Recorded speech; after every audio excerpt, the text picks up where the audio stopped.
사도행전 11장 1절부터 18절입니다.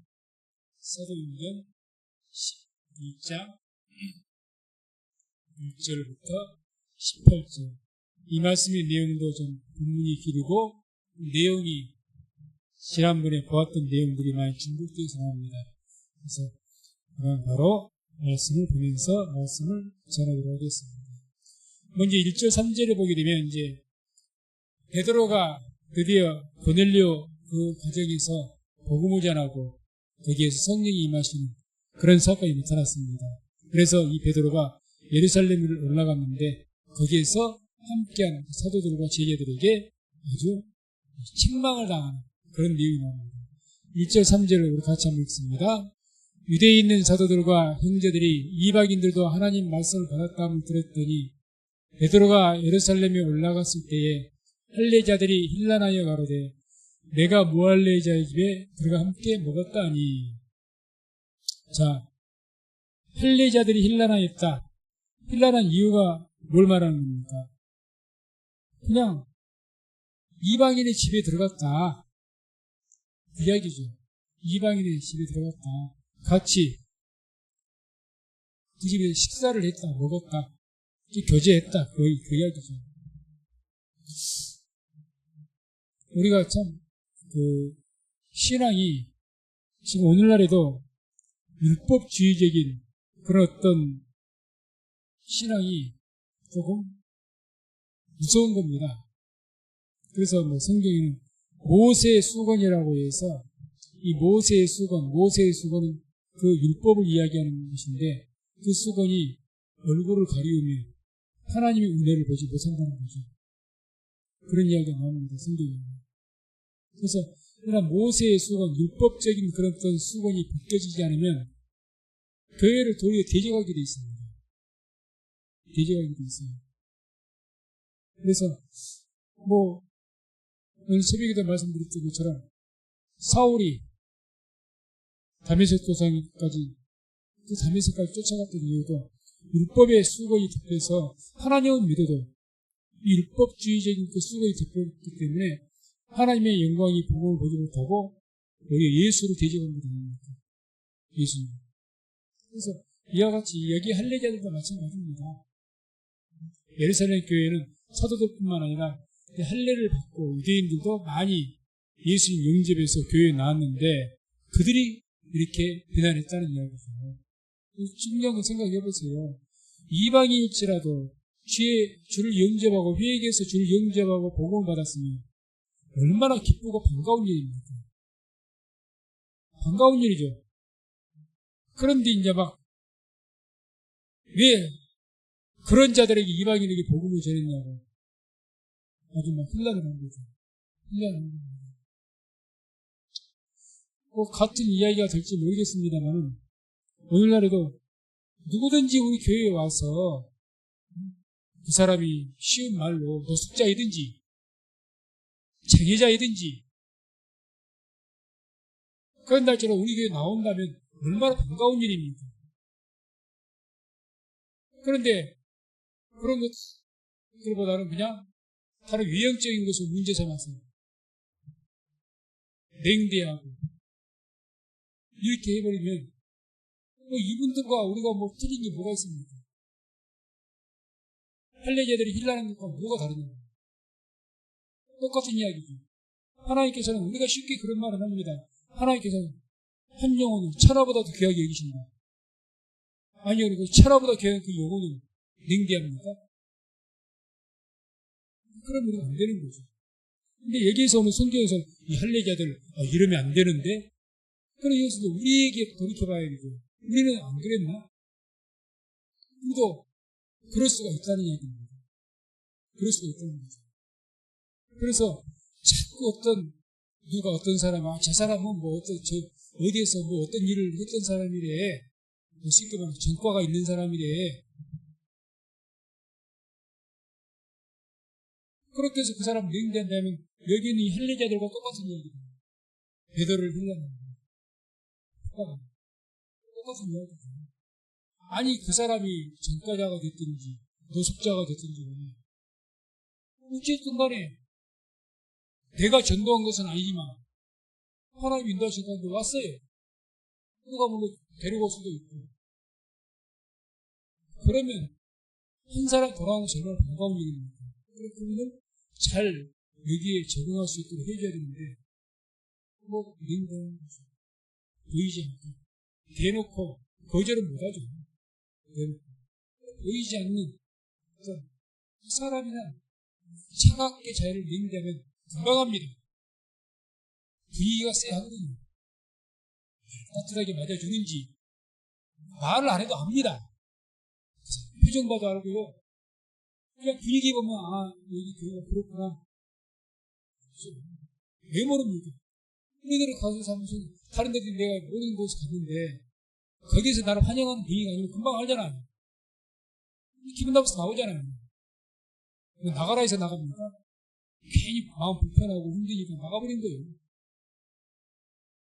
교회가 그러면 절단된 겁니다.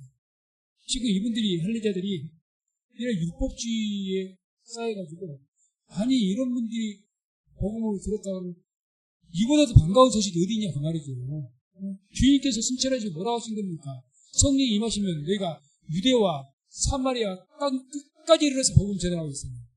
그 땅 끝까지 이르러 복음 전하고 있을 때는 그게 유대에만 한 이야기입니까? 유대를 벗어나서 땅까지 이방인들도 포함된 이야기 아닙니까? 포함이 됐잖아요. 그런데 그냥 율법주의에 딱 받쳐갖고 그냥 복음마저도 유대인들만 들어야 될 것인 것처럼 이방인들이 오면은 굉장히 부정한 사람들이고 그러니까 보세요. 지금 로마 백부장 권세자들 어떻게 보면 이방인이지만 로마 권세자들이니까 덜 그럴 수도 있는데 만약에 사마리아 사람이라도 왔다 갔어요. 사마리아 그런 사람이면 과연 반겼을까? 안 반기죠. 더 안 반기죠. 저런 부정한 사람이 우리 교회 마당을 갈라? 이렇게 될 수가 있는 거죠. 그래서 이런 것들은 참 오늘날 우리가 살아 이 시대에도 이런 모습이 있을 수 있겠구나. 그 생각을 해볼 수가 있다는 거죠. 그래서는 잘못 그런 율법적인 신앙이라든지 그런 사람 외모로 보는 어떤 것이라든지 또 어떤 교만한 마음이라든지 그런 마음 보면요 똑같이 할례자들과 같이 이런 모습이 될 수가 있습니다. 오는 분도 막을 수가 있습니다. 막을 수가 있습니다. 그래서 항상 교회가 성장하기 위해서는 그냥 한 사람이라도 오고 누군가 온다고 그러면 우리가 그 사람을 따뜻하게 맞이해주고 그 사람에게 배려를 하고 그런 것들을 굉장히 신경을 많이 써야 됩니다. 그래야 교회가 누군가 왔을 때 정착하죠.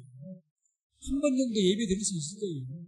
2번 왔어, 3번 왔는데 어떻게 어렵게 2번, 3번 왔는데 알죠? 이 교회는 자기들끼리만 오는구나. 알죠? 왜 모르겠습니까? 알죠? 왠지 그럼 외통이 되고 마음이 쉬우면 정이 붙겠냐는 거죠. 그렇죠, 교회가. 그렇죠. 그래서 저는 우리 교회를 위해서 기도하는 것이 우리 교회가 참 서로 오래된 같이 함께 신앙생활을 했기 때문에 너무 서로가 잘 알고 이건 큰 장점이고 좋은데 이것의 단점이 뭔지 아십니까? 우리끼리는 좋은데 새로운 사람이 오면 그걸 쉽게 못 받아요. 보이죠? 쉽게 못 받아요. 그런 모습이 굉장히 강한 것입니다. 굉장히 강해요. 코로나 이전에 새로운 분들 왔었잖아요. 여름에 계속 그분들 정착했습니까? 못했어요. 물론 자기의 문제 때문에 정착 못한 사람도 있지만 제가 보기에는 여기 분위기에 대단히 죄송합니다. 우리 교회 분위기에 못 견뎌서 가시는 분도 계십니다. 제가 알기로. 기분 나빠가지고 대놓고 분만 내게 이야기했으니까 대놓고 분만 이야기했어요. 저한테. 그런 분들도 계셨어요. 알죠. 왜 모르겠습니까? 오랜만에 와가지고 정말 우리 교회 옛날에 다녔다가 와서 왔는데 보이지 않는 자기에 대한 대하는 것을 알죠? 왜 모릅니까? 알죠. 대놓고 나한테 그러더라고요. 대놓고. 그래서는 안 된다는 얘기죠. 그래서 어떻게 해서든지 교회라는 것은 우리가 먼저 여기에 속해 있는 성도들이 항상 앞으로 교회에 전도도 하고 누가 어떤 분이 올지 어떻게 알겠습니까? 우리가 전도할 수도 있고 누구든지 우리가 좀 받아들일 수 있도록 우리가 항상 준비될 수 있는 이것이 준비가 돼야 되죠. 왔다가 간다, 왔다 한두 번 나왔다 간다. 이거는 가는 그분에게도 문제가 있을 수 있겠지만 어차피 우리에게 더 문제가 많은 거예요. 우리에게. 온 것도 힘든 일이에요. 온 것도 기적적으로 온 거죠. 어떻게 이렇게 갔어? 아니. 근데 갔다?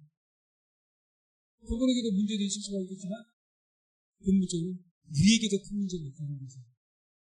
그래가지고 기도하면서 우리 성교회가 어떤 분이 오든지 이게 참 좋다. 이 성교회에서 정말 사람들이 인상들이 정말 좀 친절하고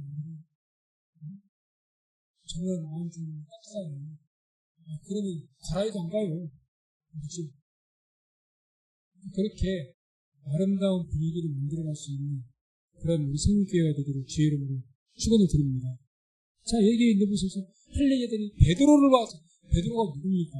어떻게 보면 예수님께서 수장으로 세운 사람이에요. 그런데 이 정도가 됐으니 만약에 고넬료 백부장이 예루살렘 교회에 나온다고 가정해봅시다. 어떻겠습니까? 문전박대 해버리겠죠. 문전박대. 아니 이방인 따위가 어떻게 우리 교회를 와? 아니 베드로를 이렇게 힐 안 했을 때 안 그러겠냐고. 베드로. 그러면 이것이 잘못돼가지고 카톨릭에서는 지금 교황이라는 분이 계시는데 이 교황이 베드로 사도의 사도직을 이어서 법 왕권을 가진 사람입니다. 그럼 비리적으로 법 왕권이 뭔 줄 아십니까? 법 왕이기 때문에 모든 성경의 해석권을 교황이 가지고 있어요. 교황이 이 말씀 이렇다고 해석하면 그게 법입니다. 굉장한 권력이에요. 하나님 말씀을 교황이 다 이렇게 합니다. 우리 개신교는 어떻게 하죠? 아니요. 한 목회자도 아니고 한 신학자도 아니에요. 서로가 토론해서 성경 연구하고 해서 이 말씀이 정말 그런 뜻인가?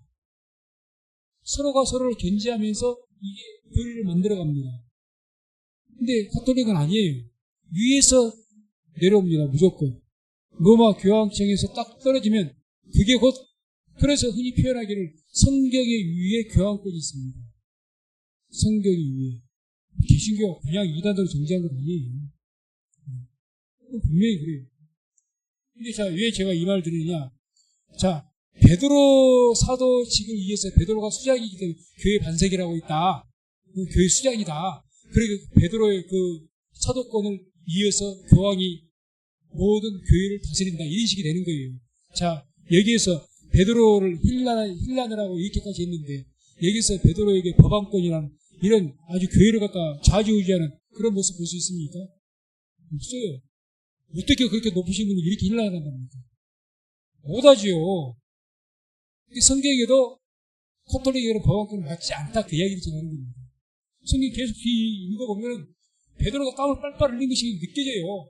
막 증언하면서 막 뭐라고 난리를 치니까 당신 말이야 가서 이방인에게 만나고 식사하고 그게 복음 전하고 그게 서도로 살치시냐 뭐냐 목사가 돼갖고 그러면 되느냐고 막 사정없이 몰아치는 거예요 지금.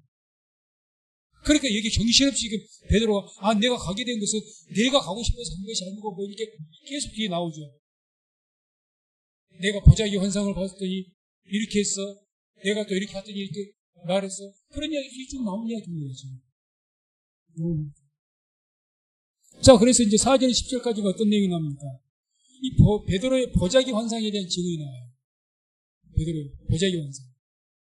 자, 4절 10절까지 한번 읽습니다. 베드로가 저희에게 이 일을 차례로 설명하여 가로되 내가 욥바성에서 기도할 때에 비몽사몽간의 환상을 보니 큰 보자기 같은 그릇을 내 귀를 메어 하늘로부터 내려와 내 앞까지 들이오거든. 이것을 주목하여 보니 땅에 네 발을 가진 것과 들짐승과 기는 것과 공중에 나는 것들이 보이더라. 또 들으니 소리 있어 내게 이르되 베드로야 일어나 잡아 먹으라 하거든. 내가 가로되 주여 그럴 수 없나이다. 속되거나 깨끗이 아니한 물건은 언제든지 내 입에 들어간 일이 없나이다 하니 또 하늘로부터 두 번째 소리 있어 내게 대답하되 하나님이 깨끗하게 하신 것을 내가 속되다 말라 하더라. 이런 일이 세 번 있은 후에 모든 것이 다시 하늘로 끌려 올라가더라. 여기까지. 자기가 보자기 환상 보고 하나님께서 깨끗게 하신 것을 내가 속되다 하지 말아라. 이런 말씀 하시더라. 이게 제가 아까 표현했죠. 베드로가 땀을 뻘뻘 흘렸을 것이라고. 사정을 좋다니까. 세워놓고 지금 베드로 여기 가서 목사님 그렇게 하면 되겠느냐고. 대놓고 힐난한 거라니까. 힐난하다 말이 굉장히 날카로운 말이거든요. 선생님 뜻이. 심히 대제가 다 의미가 있습니다. 대놓고 윽박 죽여버린 거예요. 쉬운 말로 사도고 뭐고 목사고 뭐고 해. 당신 말이야. 그따위 식으로 처리하면 되겠냐는 식이 이렇게 있는 거예요. 그러니까 아마 모르긴 해도 베드로 이 사도가 땀을 빨빨 흘렸을 거예요. 그러면서 내가 거기 가게 된 지금 이유 이야기해요. 내가 거기 가게 된 것은 이유로만 첫 번째가 내가 보자기 환상을 봤는데 기도하다가 하나님의 영 가운데 보자기 환상인데 하나님께서 보자기 환상 통해서 하나님께서 깨끗게 하신 것을 내가 속되다 하지 말라고 하시더라. 하나님께 그렇게 음성을 주셨다. 내가 처음에 이것은 무슨 말인지 몰랐는데 그 이야기죠. 이제 뒤에 이 고넬료를 만나고 이렇게 했더니 우리가 지금 이방인을 속되다고 하는데 이방인을 속되다고 이 개처럼 그렇게 얘기고 속되다 하는데 하나님께서 깨끗게 하셨는데 왜 내가 속되다고 하느냐 이렇게 하신 말씀이더라. 이제 그 이야기를 한 거죠. 그 이야기를. 그 이후에도 계속해서 11절 14절에 이제 자기가 그 보자기 환상 보고 고넬료의 그 집에 가게 된 이유를 11절 14절 통해서 또 이야기합니다. 자, 같이 또 한번 읽습니다. 마침 세 사람이 내 우원 집에 섰으니 가이사랴에서 내게로 보낸 사람이라. 성령이 내게 명하사 아무 의심 말고 함께 가라 하시매 이 여섯 형제도 나와 함께 가서 그 사람의 집에 들어가니 그가 우리에게 말하기를 천사가 내 집에 서서 말하되 내가 사람을 요바에 보내어 베드로라는 시몬을 청하라. 그가 너와 내 온 집에 구원 얻을 말씀을 내게 일념을 보았다 하거늘. 이제 이 말은 누구로 통해 들은 겁니까? 고넬료라는 백부장이 하인들을 보냈잖아요.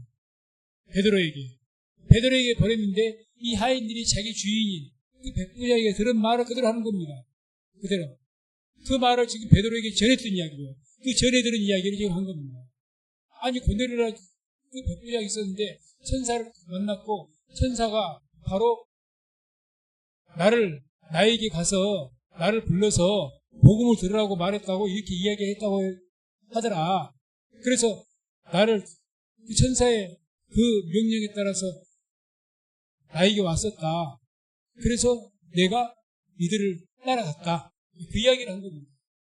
그래서 12절에 보면 성령이 내게 명하사 아무 의심 말고 함께 가라 하십니다. 아니 그 종들이 왔을 때 내가 기도하다가 내려왔는데 내가 그렇지 않아도 이방인 집으로 가자고 하니까 또 걸리는 마음이 있고 두려운 마음이 있었는데 성령께서 내게 명하사 아무 염려하지 말고 따라가라고 하시더라. 이렇게 이야기한 거죠. 이제 계속 뭘 이야기해요? 자기가 이방인 고넬료 집에 간 것에 대한 계속 변명을 이렇게 땀을 뻘뻘 흘리면서 이야기하는 거예요. 복음을 전해놓고 땀을 뻘뻘 흘리는 겁니다. 주의를 해놓고 칭찬을 받고 박수를 받고 환영을 받아야 될 분이 지금 땀을 뻘뻘 흘리는 겁니다. 오늘날도 잘못되면 율법주의자들에 의해서 교회에서 주의 일을 하면서도 막 공격받아갖고 땀을 뻘뻘 흘리는 경우가 굉장히 많습니다. 도대체 왜? 뭐 때문에 저렇게 집요하게 뭐라고 하는지. 그 하는 일이 뭐 죄를 하지 않고 개인적으로 큰 죄를 지었는지. 그건 아닌 것 같은데 그냥 막 그런 일들이 있어요. 있습니다. 그리고 또 14절에 그가 너와 내 온 집에 구원 얻을 말씀을 내게 이르리라 함을 보았다고 합니다. 천사를 통해서 그 내가 베드로를 통해서 너희 온 집이 구원 받을 수 있는 그런 말씀을 그들에게 그 베드로에게 들어라. 그럼 너희가 구원을 얻을 것이다. 그런 말씀을 그들이 들었다고 한다. 그래서 내가 갔다 그 이야기죠. 내가 이방인 집에 먹고 마실 데가 없어서 그들과 즐기고 뭐 백부장이니까 내가 뭔가 좀 이권을 취하기 위해서 내가 간 것이 아니다. 내 개인적인 어떤 유익을 위해서 간 것이 아니다. 내가 개인의 일을 위해서 내 일을 즐기자고 간 것이냐. 내가 백부장에서 무슨 권세자에게 내가 무슨 주일이라도 돼서 무슨 일을 하려고 간 것이 아니다. 오직 복음만을 전하기 위해서 갔다 그 이야기입니다. 주영생에 따라서. 그런데도 불구하고 계속해서 베드로에게 훈련하는 거죠. 왜 갔냐? 왜 갔냐? 왜 갔냐? 이것뿐이지.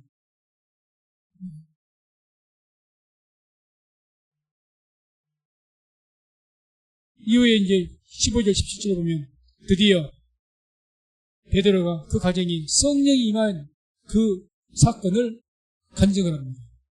15절, 17절 같이 읽습니다. 내가 말을 시작할 때에 성령이 저희에게 임하시기를 처음 우리에게 하신 것과 같이 하는지라. 내가 주의 말씀에 요한은 물로 세례 주었으나 너희는 성령으로 세례 받으리라 하신 것이 생각나노라. 그런즉 하나님이 우리가 주 예수 그리스도를 믿을 때에 주신 것과 같은 선물을 저희에게도 주셨으니 내가 누구간데 하나님을 능히 맡겠느냐 하더라. 이 고넬의 가정이 성령이 저희에게 임하시기를 처음 우리에게 하신 것과 같이 하는구나. 내가 하나님의 감동으로 주의 말씀 복음을 전했더니 성령께서 오순절날 우리에게 임하신 것과 똑같이 성령을 주시더라. 그 얘기죠. 그렇지. 자, 사도행전 10장 46절 보게 되면 이런 내용이 나오죠. 이는 방언을 말하며 하나님 높임을 들음이로라. 고넬료 가정에서 성령이 임하시고 성령이 임한 다음에 나타나는 현상을 지금 묘사한 겁니다. 방언을 말하며 하나님을 높임을 들었다. 우리가 방언을 말하면 그 방언의 내용이 뭐였다고요? 하나님을 찬양하고 높이는 것을 우리가 들은 거죠. 그렇게 이제 고넬료 가정에 고넬료 백부장과 거기에 모인 사람들이 말씀을 복음을 듣고 성령 충만함 받아서 방언의 은사를 받았고 방언을 통해서 말하는데 베드로가 분별의 은사가 있었던 것 같죠. 그러니까 그 말의 내용을 봤더니 하나님 높인 내용으로 하나님을 찬양하더라는 거죠. 자, 그러면 이 내용과 이 오순절날 마가다락병에 임했던 그 성령이 임하신 오순절 사건 2장 21절, 2장 11절 보면 함께 읽습니다.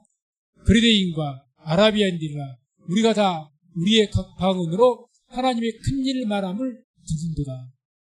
오순절날 사건에 성령이 충만하게 그 120명의 제자들에게 성령이 임하셨는데 그때 방언을 받게 됐고 방언으로 말하는데 하나님의 큰 일을 말했다는 거죠. 그 하나님의 큰 일과 하나님의 높임을 말하는 것과 똑같은 말의 이야기죠. 똑같은. 방언을 말하고 하나님을 높이고 똑같이 방언을 말하고 하나님 높이고 그러니까 자 봐라 우리는 다 유대인이고 하나님의 택한 백성을 자랑하고 우리에게 성령이 임하셨다고 자랑했지만 그 성령이 우리에게만 임하셨냐는 거죠. 똑같이 이방인 이 고넬료에게도 그 이방인들의 가정에도 임하셨고 똑같은 은사가 나타나더라 그 이야기죠. 이런 내용의 과정이 왜 이런 것을 구구절절 다 보고를 하느냐. 사실 이 선교 보고를 하면 그래야 되지 않습니까? 제가 제목을 갖다 베드로의 선교 보고 있는데 선교 보고 어떻게 됩니까? 내가 이번에 이렇게 복음 어디 가서 전했고 여기에서 갔더니 이방인 고넬료 가정에도 복음이면서 수십 명의 주님을 영접했다. 이게 선교 보고가 돼야 되잖아요. 그럼 사도님 수고하셨습니다. 정말 하나님께 영광 돌립시다. 이렇게 돼야 맞는 것 아닙니까? 근데 지금 이게 예루살렘 공의회가 지금 그런 분위기냐고요. 아니잖아요. 아니잖아요. 정작 주의를 내놓고 정작. 제가 왜 이 말씀을 강조하는가 하면 제가 가까운 어떤 목사님도 어떤 다른 어떤 목사님도 교회에서 장로들에 의해서 여러 가지 공격을 당하고 그런 모습을 봤기 때문에 그러면 제가 임원이었으니까 그런 것이 고발장이 들어오면 제가 봐요. 내용 보면 저는 당신은 목사니까 팔이 안으로 굽겠지 그렇게 말을 할 말은 없지만 적어도 객관적인 생각으로 내용을 봐도 아니 목사님이 어떤 핍박을 받아 예를 들어서 이런 한 예를 들어드릴게요. 자, 그 목사님 하다가 코로나 이후에 그런 일이 있었는데 코로나 가운데 그 어떤 장로들이 공격받아서 몰려나는 그런 상황이 미쳤습니다. 그래서 고발장이 돌아와서 내용을 봤더니 왜 고발 내용이 뭔 줄 아십니까? 교회를 성장시키지 못했다. 그거예요. 교회를 부흥시키지 못해서 나가라고 한답니다. 그래서 정교회 전체적으로 교회가 전체 다 회의에 선 것도 아니고 일부 장로와 권사들 몇 명이 해갖고 몰아내려고 하는 거예요. 그럼 물었죠. 저 장로님께. 그 목사님이 또 윤리적으로 잘못을 했습니까? 공급 명령이라도 했습니까? 뭘 못할 짓을 했습니까? 그런 고발은 없어요. 오직 그러니까 그 내막은 내가 알고 봤더니 이 장로님이 목사님과 사이가 안 좋아진 거죠. 감정 싸움이었죠. 그래서 내가 오직 하면 그랬어요. 뭐라고 한 줄 아십니까? 그분들에게. 아니 그런 식으로 논리로 이야기하면 저부터 교회에서 쫓겨나야 된다고 했어요. 저도 교회 성장 못 시켰습니다. 한국 교회에 있는 90%가 모든 목사님 다 쫓겨나야 됩니다. 저는. 다 쫓겨나야 되죠. 교회가 부흥한 교회가 그게 많지 않으니까. 근데 그런 일들이 비일비재하게 많다 이렇게 말하기보다도 간혹가다 자주 있다는 거죠. 나름대로 잘하든지 못하든지 열심히 일하는데 그런 것을 가지고 지금도 사도도 이 베드로 사도에게도 똑같은 거죠. 똑같은 거죠. 아니 열심히 지금 복음을 전했습니다. 열심히 복음을 전했어요. 그러다가 이방인 집에서 하나님 인도하실 때 복음을 전했어요. 근데 돌아온 데서 상이 아니고 박수가 아니라 막 질책을 하고 필란을 하고. 왜? 성경 여기에서 지금 베드로에게 이렇게 하신 분들은 율법주의적인 사고, 모세 수건 때문에 그런다고 하죠. 오늘날에는 어떠느냐? 왜 그런 일들이 있느냐? 율법주의적인 사고 때문에 그럴 수도 있겠지만 여러 가지 잘못된 모습이 있기 때문에 그럴 수가 있다는 거죠. 그래서 이렇게 계속해서 아마 저는 이 성경 말씀을 참 베드로 사도님이 땀깨나 흘리셨구나 그 느낌이 와요. 얼마나 찐땀 흘리셨을까. 그러니까 그래 그리의 마지막이 뭐라고 합니까? 17절 성령이 임하신 모습 보고 내가 누구간데 하나님을 능히 맡겠느냐 이렇게 말하죠. 내가 누구간데 하나님 내가 복음은 자신도 거림치게 했죠. 아직까지 율법에 혹시 자유하지 못해서. 그러니까 하나님께서 보자기 환상을 보여줘도 얼른 깨닫지 못하고 하나님께서 깨끗게 하시는 네가 속죄되지 말아라 이렇게도 마음이 그냥 깨림치 가운데 있는데 성령께서 가라고 하시고 계속해서 그리고 성령이 임하게 하시고 하나님이 쉽게 말 한마디로 하나님이 인도하신 가운데 갔다 그 말이에요. 그런데 계속해서 돌아온 것은 책망이고 여기 성경 안에서는 베드로에게 소환을 해서 올라갔다 그런 말은 없기 때문에 모르겠지만 스스로 올라가셨는지 소환을 해서 올라왔는지 그런 문제의 소식을 듣고 예루살렘에서 그냥 당신 올라오시오 했는지는 모르겠지만 그러니 이런 식으로 계속해서 베드로가 있는 사실을 그대로 말하면서 이야기하는 거죠. 그래서 마지막에 이제 이런 증언들은 베드로 제자들의 반응 다행히 이제 그 말을 인정을 하죠. 18절 하고 있습니다. 18절 18절 읽습니다. 같이 읽습니다. 저희가 이 말을 듣고 잠잠하여 하나님께 영광을 돌려가로되 그러면 하나님께서 이방인에게도 생명 얻는 회개를 주셨도다 하니라. 잠잠해서 하나님께서 그러셨고 성령님이 그러셨다고 할 말이 없잖아요. 그리고 뭐 베드로 사도의 그것도 염력을 다 아는 것이고 그분이 어떤 분인지 아는 것이고 잠잠했다. 그리고 이제 인정을 한 거죠. 하나님께서 이방인에게도 생명 얻는 회개를 주셨다. 이렇게 인정했던 거예요. 그러면 하나 우리가 이제 생각해봅니다. 그러면 이 여기서 제자들이 예루살렘에 있는 제자들 사도들도 포함됐는지는 모르겠어요. 아무튼 이 제자들이 이렇게 이야기하고 이후에 이걸 인정하고 확실하게 완전하게 돌이키고 이방인들에게도 복음을 전했을까요? 바로 그 다음 절 한번 봅시다. 오늘 본문에는 안 들어갑니다. 19절. 성경을 보면 19절. 같이 한번 읽습니다. 19절. 바로 그 11장 19절. 같이 읽습니다. 때 스데반의 일로 일어난 혼란을 인하여 흩어진 자들이 베니게와 구브로와 안디옥까지 이르러 도를 유대인에게만 전하는데 뭐라고 되어 있습니까? 베니게와 구브로와 안디옥까지 이르러 베니게, 구브로, 안디옥은 이방 땅입니다. 이방 땅. 거기까지 가서 어떻게 하든 도를 복음을 누구에게만 전해요? 유대인에게. 유대인에게. 아니 얼마 전에 지금 예루살렘 총회에서 이방인에게도 하나님 은혜 받을 것을 주셨다 이렇게 말은 했는데 그들이 베니게, 구브로, 안디옥까지 가서는 거기까지 가서 이방 땅에 가서 이방인에게 복음을 먼저 전해야지. 도를 누구에게만 전해요? 유대인에게만 전한다는 거죠. 그러니 이 율법주의가 무서운 겁니다. 무서운 거예요. 한번 이게 율법주의자들이 굉장히 비판한 집에 하나님 말씀을 잣대를 가지고 사정없이 되거든. 지금 여기도 왜 이렇게 됩니까? 아니 신명기에 이방인과 교제하지 말라고 했지 않느냐? 이걸 가지고 베드로를 지금 공격한 거예요. 이방인과 교제하지 말라고 분명히 말씀이 있는데 왜 갔냐고 지금 계속해서 하는 거예요. 이게 이 말씀이 예수님이 자기들이 믿지 않았고 복음 안에 있지 않다면 율법으로 아예 그걸 모르는 사람들이 이런 말 했다면 뭐 당연한 거예요.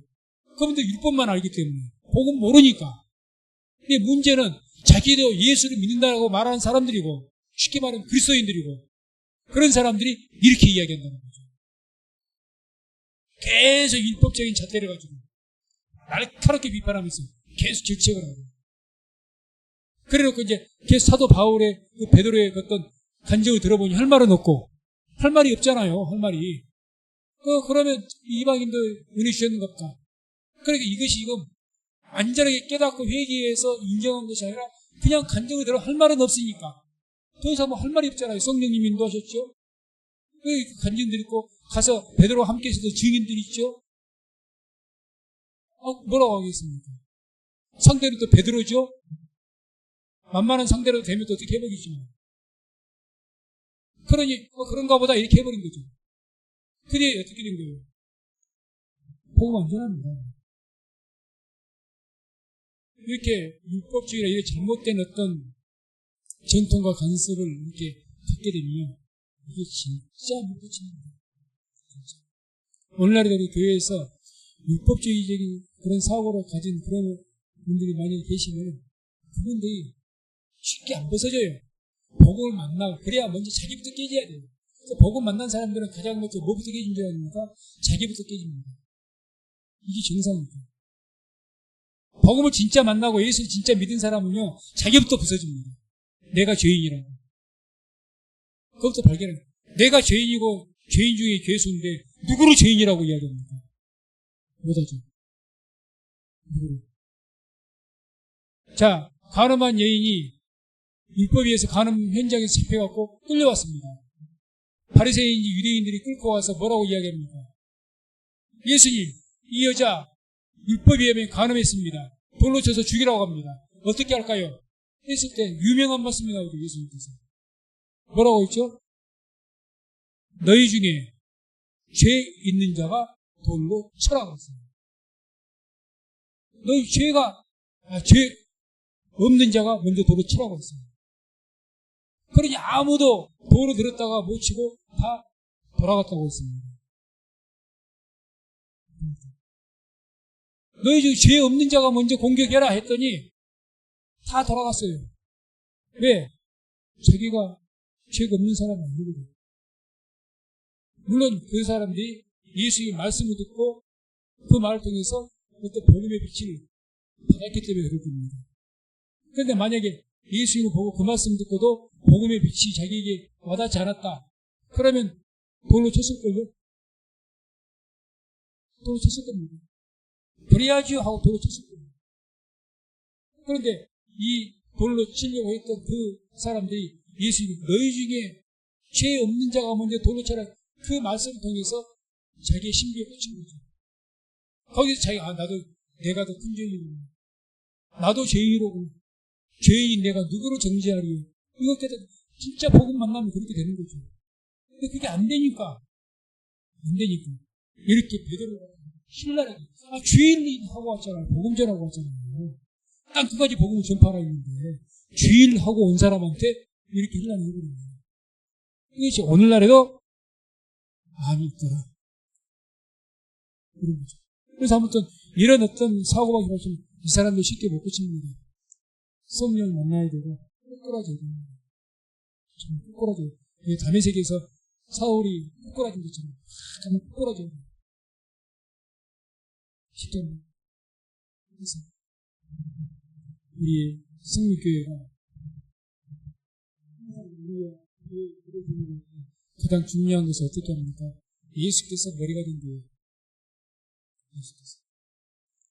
예수가 머리가 된다는 것은 여러 가지 의미로 해석할 수도 있겠지만 가장 중요한 것은 예수님이 머리가 되시니까 한 사람 한 사람이 예수를 다 체험한 그런 성도들이 모인 교회가 되기를 주의 이름으로 축원해드립니다. 정말 주를 만나는 분들이 돼야 돼요. 주를 만나고 거기에서 내가 깨어지고 부서지고 그래야 돼요. 낮아지고 온유해지고 겸손해지고 그렇게 돼야 됩니다. 그런 교회가 되어졌을 때 이 교회 가운데 또 은혜는 풍성해지고 그럼을 통해서 하나님께서 길 잃어버린 영혼들 택하신 백성들을 사랑이 풍성한 교회인 우리 성립교회를 보내셔서 하나님의 길로 인도하실 줄로 믿습니다. 기도하겠습니다.